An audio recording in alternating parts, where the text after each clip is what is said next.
We're also trying to keep up with everything that Aaron Rodgers is saying at his press conference here at training camp. He has explained his side bluntly, but still in a way that I think Green Bay Packers fans are listening going, oh, we love this guy. Hey, I'd be pissed off too. This has been something I think we, as people who have been on Aaron's side through this whole thing, have been hoping that he would do from the very beginning. Now we're getting a chance to see it. There's a lot of people that are going to have to eat some shit today after hearing what Aaron Rodgers has been saying in these press conferences. We have a couple of the clips. I'd like to run them now. AJ, this is about the former veterans in something that you alluded to while this whole situation was popping off a couple times.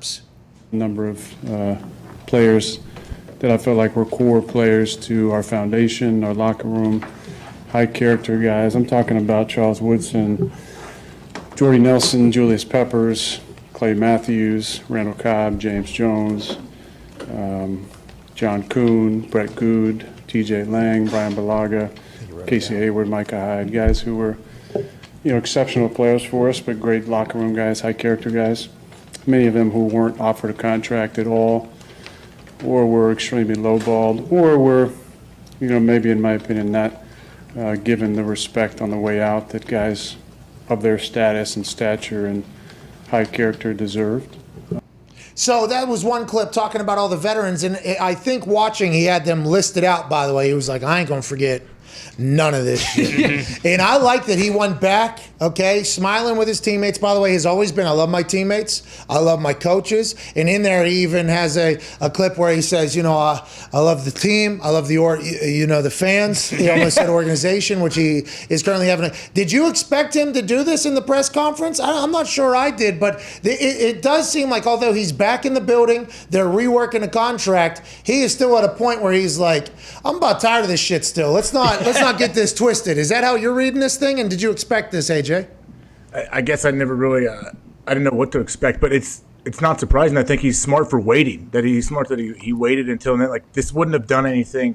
I don't think it would have had the impact if he'd done it, 2 weeks ago when there was still so much up in the air. But so the fact that they have already agreed to terms of the new contract, that he is doing this and letting it be known exactly why he did whatever he stayed away from the facility. Yeah, I think it's good timing, and I'm not surprised by it. He's smart. I mean, he's very calculated, so I think he probably feels very good to get all this off his chest, too. I love that we have a pipe bomb press conference happening right now, and if the Packers and Mark Murphy had watched the film on what to do in this particular situation, they would want to cut off the microphone right now. That is, CM Punk sat Native American style on the stage and started going bananas on the pipe bomb promo. People say top promo of all time. Microphone got turned off in the middle of it. They go to commercial break. We just did that on Sirius. Microphone turned off, went to commercial break. Tried to do it cleverly. Yeah, I don't know if they went to commercial break in WWE. I don't remember the entire thing, but they turned off the microphone. He's standing at the podium, though, in front of the Packers thing, and he is speaking the truth. And by the way, everybody's agreeing with him.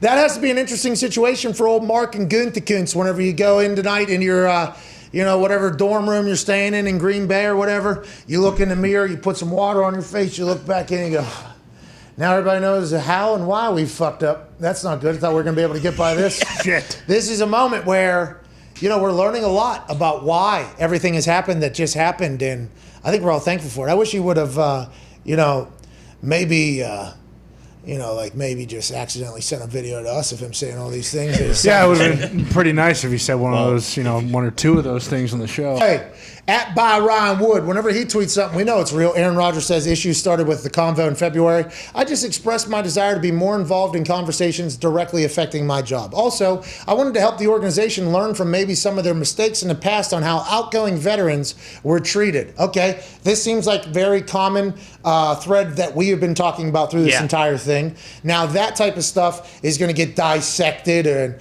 they're going to say, oh, he wants a 55. What's he going to ask? Jordy Nelson. There was somebody that tweeted, here's AJ Hawk loosening up to rejoin the Packers. And it was, hey, AJ, it was an old grandpa, man. I will let you know. They took a shot at you. I won't spar Oh you. man, that hurts. That really hurts me deep. I won't spar you, but I think they would. You know what I mean? I think they should to get a chance to experience both that jaw and those 10 fingers that are coming from anywhere. Oh, man. You know what I mean? Disgusting. Imagine that punch. The wings, the spread on that. You're going to have to get size 4X gloves. Custom gloves for sure. Eye gouge get the every fan- time. Yeah. Careful. Yeah, exactly. That's what it looks like. That's gross. That's what we've been saying this whole time. Like, think about it. Will he be able to box with a full finger that can't bend, though? Oh, Yeah, he'll yeah. have to re-break them and then make And them. then- Yeah. He go down, bang, pow. Yeah. Boom, boom, boom. Big knucks guy, this guy. Yeah. Hey, you should start doing the push-ups on your knucks like that, because that's how you're going to have to box, we think, with how shattered and deformed your shit is. I mean, I've been doing it like that for a while with my, different wrist situations I've had over the years. Whoa. Oh, do you do Should the always. What do you do, finger or knuckle? What do you, No, I I push gotta up do like knuckles this. because I can't do the. Our whole wrist is. Jesus. him off. Don't show them. I do the knuckle push-ups too, by the way. Just makes me feel like I'm tougher. You know what I mean? Thought AJ. I mean, it used doesn't. It does not mean anything like that. Are you kidding me? If somebody was to walk by me doing push-ups on the goddamn pavement, and I've got my knuckles down, Damn. yeah, people think that looks tough. No, I would never do that. I've never done that. I'm mostly doing it on carpeting whenever I'm doing. You're right, though. Guys would Keeps that say in the burn, that guy's though. a fucking badass. Bingo. That's what they Carpet would. burn's no That joke is- either, Pat. Yeah, exactly. Well, and that's why you can't really. That's why I don't do a lot of the ab stuff. Nah. Because I don't want to burn my knees. Yeah. Not worth it. All right. We were talking about Aaron. I think there's another quote coming out from Aaron Rodgers. This is from Andrew Siciliano. I'm not a victim here at all. I want to reiterate that. I've been paid a ton of money by this organization. True. He has been, and he's also earned a lot of money. I don't know what the investments money's earning, but I think Aaron's probably earned a lot. And by the way, this is good self-awareness by them. It's definitely something I thought about, Aaron Rodgers, on whether he considered retiring or not. That's via Ari Mirov. That's fascinating, and I think we all kind of witnessed that publicly whenever he was going through the Jeopardy. Yeah. And then AJ came in quickly afterwards and said, did you hear that guy talk about why he loves the NFL? It's because of competition. You know how competitive he is? You think he's just going to be able to retire in this? No way. That's what you said this entire time. He's come out and said that he thought about it. Is that something he thought about for real, you think? Or was that just a passing thought maybe in there? I could retire. I would imagine that he when he thought about retiring, he's like, man, what if I do retire? And he thought about it for about 3 seconds, and he's like, why would I retire? I'm the MVP of the league. I want to go win more Super Bowls. I love playing football. I'm sure it was a passing thought. It breezed through his brain for a half a second, and he's like, what? That'd be stupid. Why would I leave the game now? The amount of people that either almost quit football their freshman year of college. Were you one of them? I assume you're. No. But I was around multiple. Yeah. Whenever you go into college football strength and conditioning programs for the first time, and I think a lot of people learn quickly, like, oh, this is a much different world all of a sudden.